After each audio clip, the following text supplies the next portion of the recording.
dessert in the oven. I'm making a cookie dough pound cake, like a marble swirl cookie dough pound cake. That sounds like a lot, it's really not. We're gonna start the same old, getting the butter and sugar cream together. And I got some oil going in as well. I got a juggle. Putting this to, I think that was the first time. Take over that. Hopefully it works out. I really don't like to experiment when it comes to pound cake and baby girl pound cake. But here we are.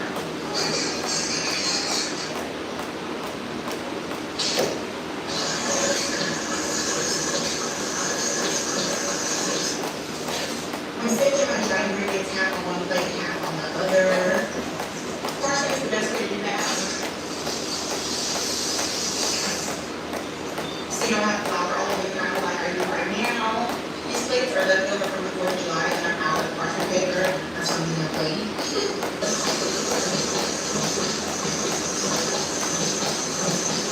Right now my eggs one at a time. I have another extract is also in there with the oil.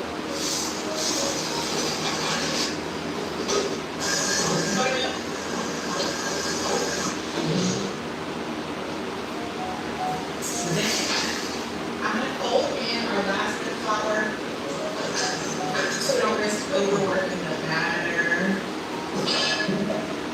You can generally just keep it on the mixer. I'm just a little particular about something like this.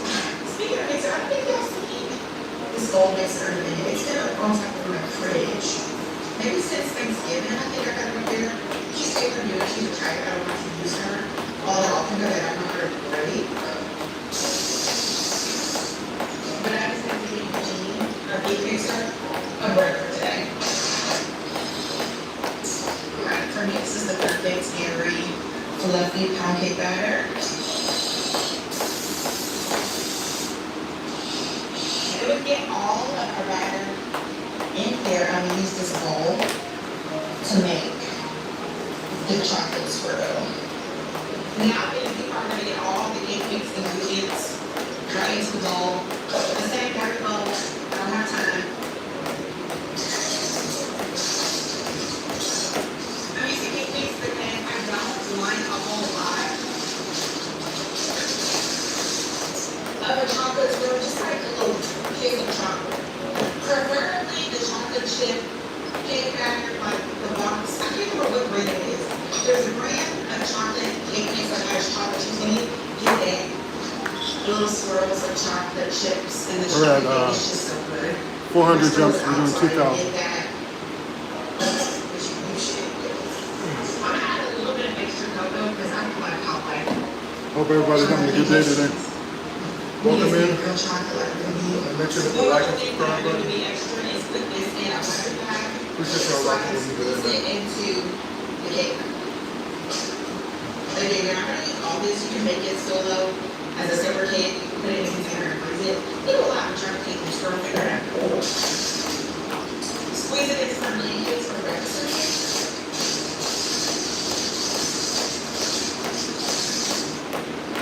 I just snipped off the top of my bag. I'm just going to squeeze it in there. I go crazy with the swirl.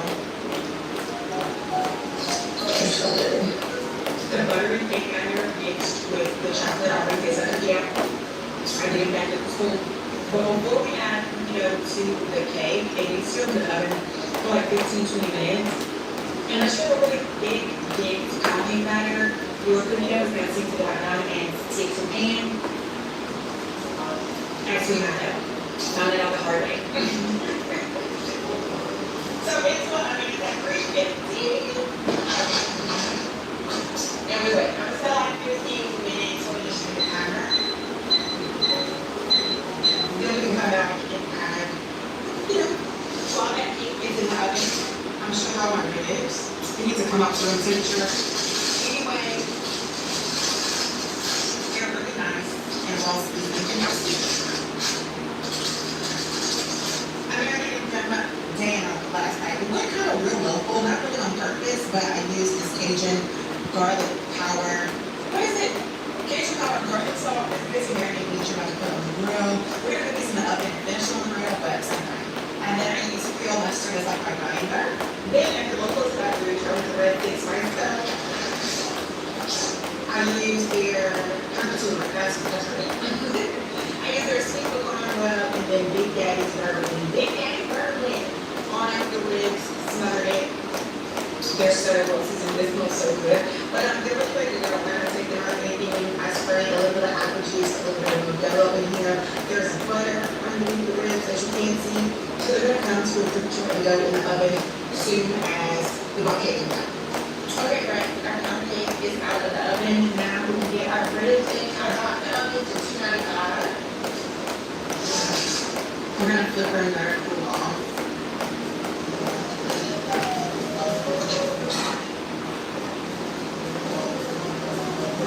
That's gorgeous. She's practically perfect. She's stuck a little bit.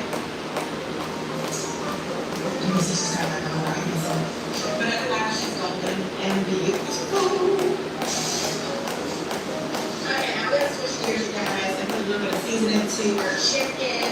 These are chicken wings. Wash them. We're gonna wash chicken wings so that you don't have like feathers and stuff on them. So just a little bit of butternut and a little bit of that Cajun power sauce. I don't like to smother my wings when I'm frying chicken. I really like to smother or fully submerge my wings and stuff like that in buttermilk because I feel like it's a little bit of a waste if you have to over the season. What's up? Over the season this whole situation after your wings, your chicken are swimming in buttermilk. Yo, what's up?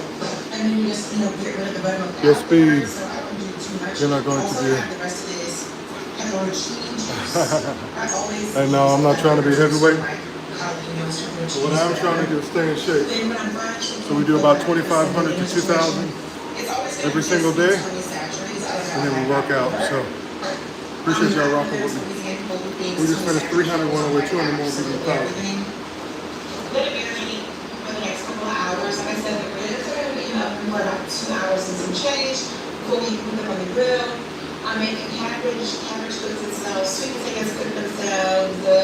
I'm just like, I want to make it delicate. I guess she doesn't have so much trauma. Only thing I have to babysit is the macaroni and cheese. So I'm not feeling rushed at all. The ribs are good. The pound cake is good. We get our chicken back in the oven. And maybe in about an hour, I'll get some prepping. The sweet potatoes, cabbage, cut them up, clean them all that. Really good. Also cleaned up.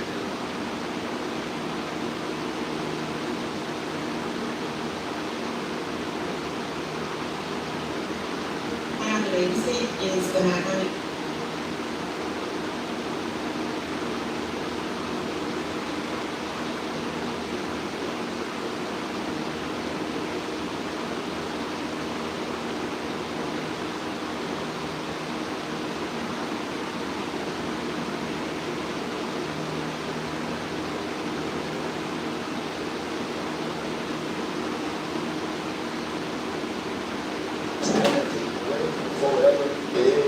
I could have been different in some ways, probably. You asked me on the right day.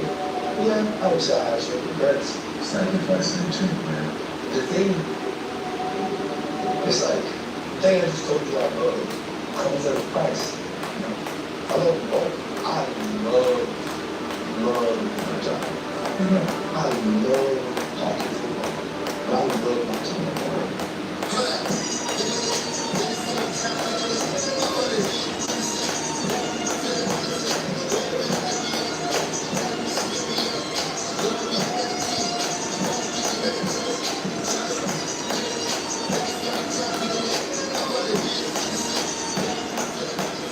Welcome to a special Friday edition of the Pivot. There's Fred T. I'm Chan. Pivot fam. Thank you for pivoting with us. But our secret's all this, y'all. We have a special guest today, Pro Bowler, Super Bowl champion, four-time Emmy Award winner, and former ESPN employee. You got my clock coming out. Somebody had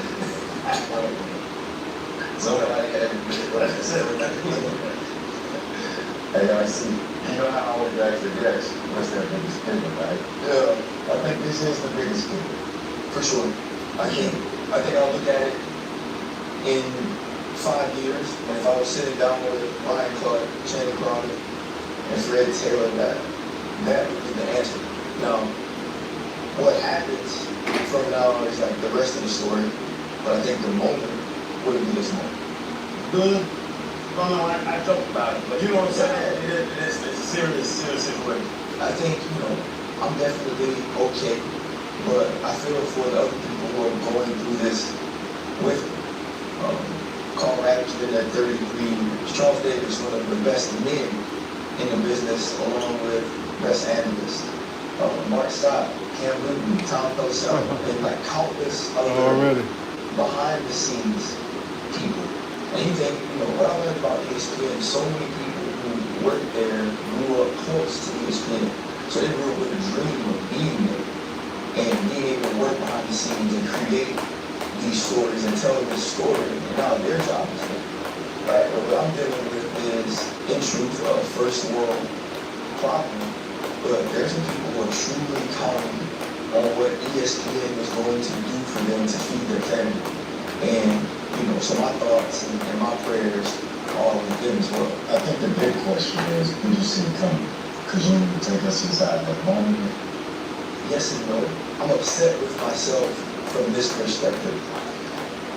There were signs, but I truly thought for the first time in my life, I worked so hard at something. I was so good at something. Everybody acknowledged that I was, that they couldn't fire me, that they wouldn't fire me.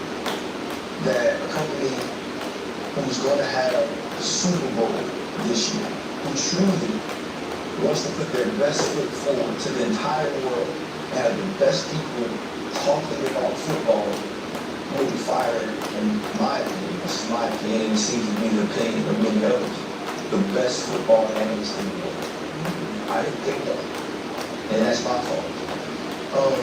This offseason, our piece on Monday Night Football with Greg Brooks won an award, the Diversity Award. And our showrunner and our director and our producer was so excited to look like PR is going to post it. And it never happened. And eventually I just posted it myself, and then PR reached out like, oh, I'm so sorry I missed it, but the Emmys are coming up, and we'll post it afterwards. And I just remember sending a text to one of the people I work with, and I said, they're not going to post it, they don't care. A company that posts about, cool things like spelling bees and posts about family feuds and all these things, didn't care about an actual segment on our show about a young man like Greg. Didn't care about that enough because of me to use it. Was that ever addressed? No, it was never addressed. Family Feud. They had an NFL Live Family Feud, a show that I've been a part of, that I won Sports Emmy for being a part of, that's won 2 Emmys in a row. Because of the core of Gold Rubbers, Marcus Spears, Dan Orlovsky, Nina Collins, and Ryan Clark. You go through Family Feud, and Marcus and I aren't there, but Marcus was asked. And when I reached out to the people who were involved, they just said, one said, we never asked you. Another said, these 2 people were already on Pat's show, and that's why you and Marcus weren't on. But Marcus was asked, how was it?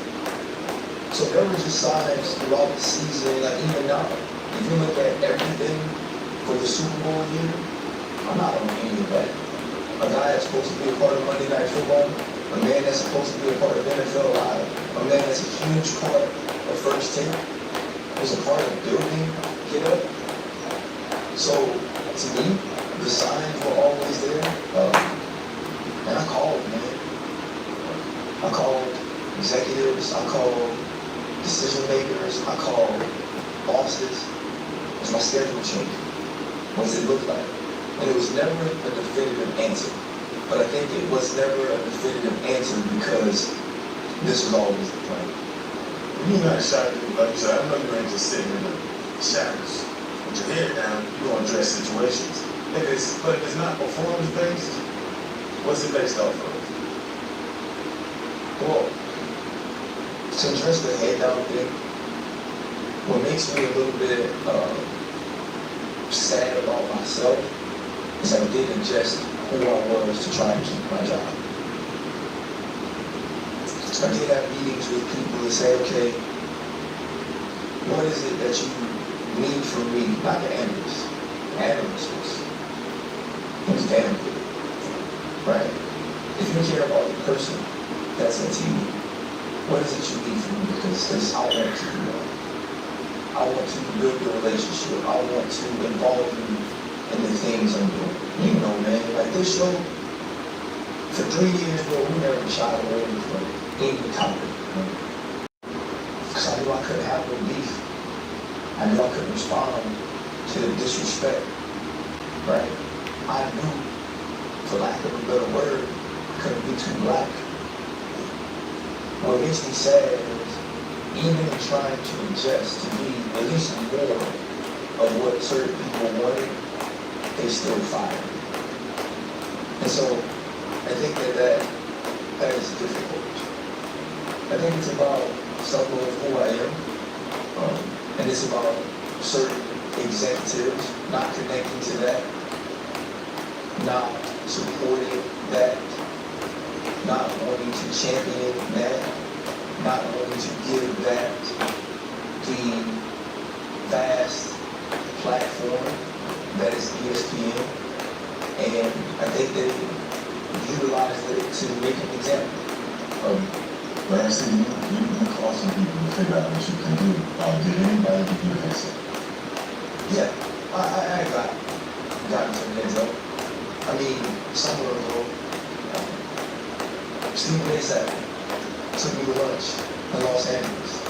He told me, he said, there's a particular executive that doesn't like you. Now, let me be honest, I haven't heard this for years, you know, right? It had got to me so many times.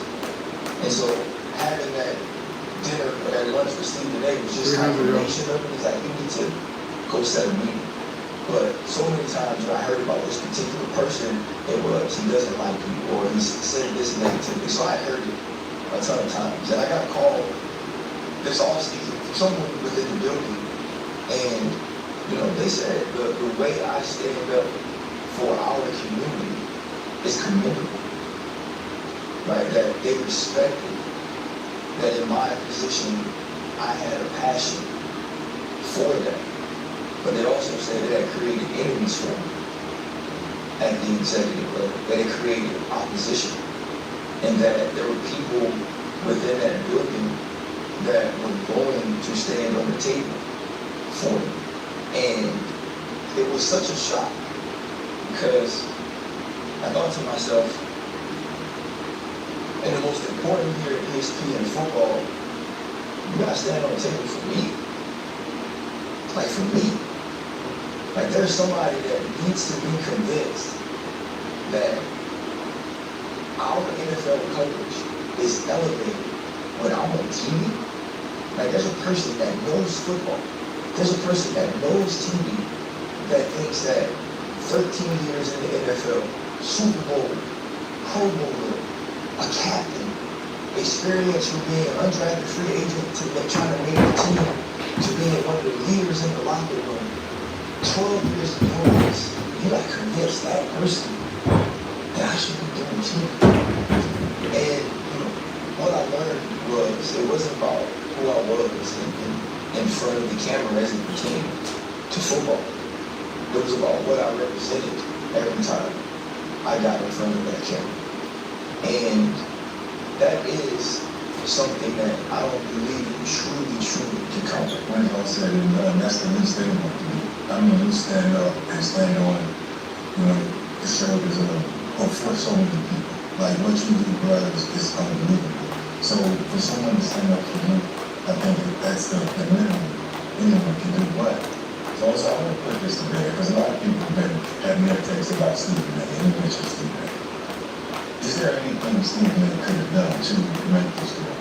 You know, Stephen A., with all of his power, with all of his influence, is not a true decision maker at ESPN. That's not his job title, right? That's not in the repertoire of what he's asked to do.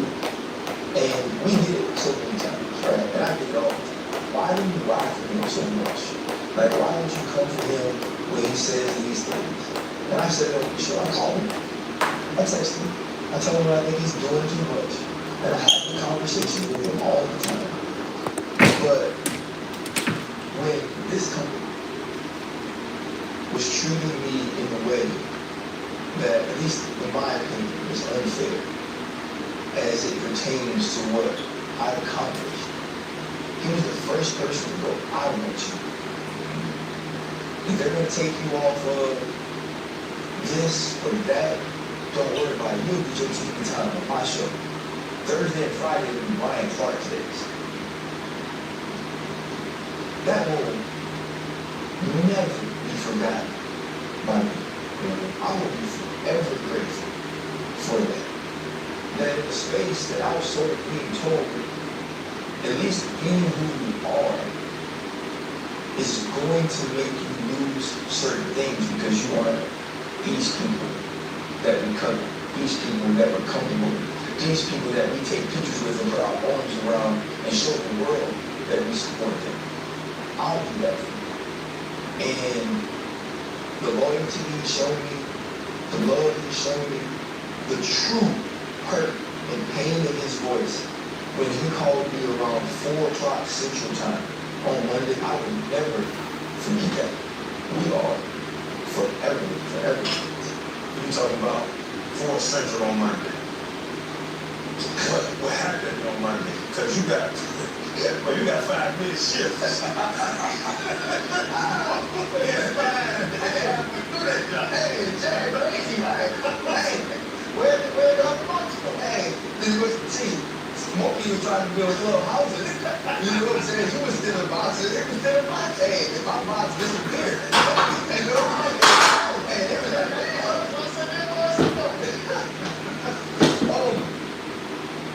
yeah, so let me put this to bed.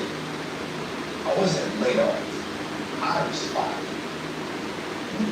Right? They're using layoffs as a cover and camouflage for what they already intended on doing. But there was no cause for it. Right? So because there was no cause for it, you couldn't just fire me, so you had to wait till the layoff so you could camouflage it and veil it, right? But here's the other thing. If I was laid off, like everybody else, it came out on Tuesday. Mine came out on Friday. I get the call. I get a text from our showrunner that tells me to call my boss. I call my boss in the break. Tells me they're letting me go. So this is a very awkward call. This is a hard call. I hear how hard it was for him. And if anybody was going to call me that was anywhere on the executive level, whether low or high, he's the person I want to, the way he's fought for me and rose. And he said, our friends jokingly at our joke had a story in a little detail. Let me tell you why I know I was fired. Because during the season, after some of the congregation leaves broke, there were people on our network along with me that said something. Both of those people apologized, as did I. I didn't want to. Right? I was told I couldn't come to work. I didn't. And at that point I said, well, I can't come to work tomorrow because I don't believe I did anything wrong. Some conversations happened and we got to that point. And Outkick wrote an article about all the people that apologized. 2 very prominent faces at ESPN. And they praised them for who they were and how they brought this thing back around. And they bashed me, talked about how negative I was, and spoke about me in such a nasty way. And I sent an email at that time to Bert Magnus and Dave Roberts, who were working. So we wrote an email talking about how we were going to handle it. And I was very pointed in saying, you have to watch who you listen to about me. There's certain people who want to paint me as a certain thing, certain people who want to devalue my voice, certain people who, no matter what I do, with all the great output, and they never mentioned that. But in this case, there are 3 people who are very important to this network, who all did the same thing, who all responded in the same way, and only one of us was vilified. And only one of us was a black man. And so, how poignant, how purposeful is it to make sure that that's the exact same publication that gets the story that I'm going to be fired? Because you know what they're going to do? They're going to praise ESPN. They're going to pump ESPN up from getting rid of the person who stands up for the community. And they're going to say that these are all the reasons why I didn't belong on TV in the first place. So let's garner as much positive publicity as we can early before all of these people that you've seen come out on my behalf and say I was the best in the world at the job and I deserve better. One, I didn't deserve to be laid off or fired. Two, I didn't deserve to be handled that way. So let's get ahead of it. And they were going to get ahead of it by leaking it to someone who they know hate. I would say, bro, how could this be that thought out? I mean, just ask you if we could all, as a crew, come on first take it off. That don't make no sense. When I saw how they did it, and how spoke you are about the community, and how, like you're talking, some people don't agree with your stances and don't like that you were that open on their platform. To me, it seemed like it was almost like butt breaking. Slave return. You know, where you're the outspoken one, you're an alpha. Let's embarrass him so everybody else gets something. So nobody else talks crazy to us anymore. Emails or whatever. Like, no, let's teach him a lesson. Let's embarrass him on national TV so that they all line. Yeah, I think that could be part of it, you know. I also know that this is a private company. They get to make their decisions based on what they want to make them on what they want to do. What I do know is they're going to take the vote. This wasn't about the majority, right? This wasn't about the people I work with day to day, because my phone don't say that. Production people who work with me in 5-6 years. Thank you for how you treated me. Thank you for the laughs. Thank you for your professionalism. Thank you for showing up constantly. You know, Monday night. Thank you for always.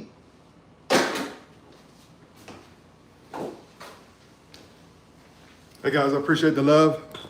Hey man, I'll see y'all in the next video.